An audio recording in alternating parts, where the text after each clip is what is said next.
Today I'm going to discuss the literacy kit that I made for Grumpy Monkey and the way that it addresses all five domains of language. The first domain of language that can be addressed with this book is the concept of past, present, and future. I've done with this with a different book where we discussed the use of ed, ing, and will, and then so a couple examples in this book are suggested, insisted, loosened, bunched, and then we can discuss how to change those into either present tense or future tense. For phonology, I have added some letters to the book that correspond with each animal. So there's a bunch of different kinds of animals in this book, and on this page we have a lemur. So it says L is for, and then I would ask the child, which one of these words starts with an ol sound? And they would pick lemur, and then we would put it on the page.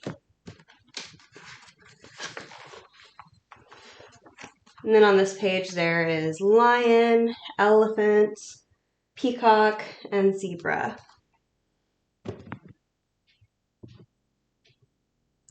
For syntax, I wanted to address the way that we can use adjectives as, feelings and emotions as adjectives instead of just like visual descriptors. This book is about how being grumpy is okay, and sometimes you just need people to acknowledge that. So we have gone over mad as one of the emotional adjectives, and grumpy's on there along with angry and crabby and cranky and cross. And then the activity is for the child to match the emotion up with the picture. So we have sad and scared and happy, excited, and tired.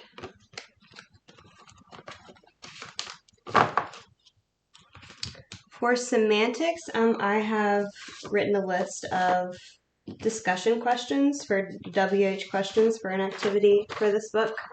And the first one that I have is, what does grumpy look like? Because in the book, at the beginning, Chimpanzee's friend, Norman, asks him if he's grumpy. And he says he's not grumpy, but the stork suggests that maybe he is because of the way that he's standing, because his shoulders are hunched. And maybe he is grumpy because his eyebrows are all scrunched up. And maybe he's grumpy because he is frowning instead of smiling. So I feel in that way we can help really define what the word grumpy means for the child in the story. And as far as pragmatics, I think this book is a great example of friends helping each other. So their whole community of animals in the jungle try to give Jim some coping strategies to feel better for when he's grumpy. And it ranges from singing to swinging to rolling in the dirt to lying in the grass to stomping your feet to dancing, and all the different jungle animals give him different ideas for how to feel better. And I think that can be a good example of how our kids can treat their peers if they're ever in a situation where they're feeling grumpy.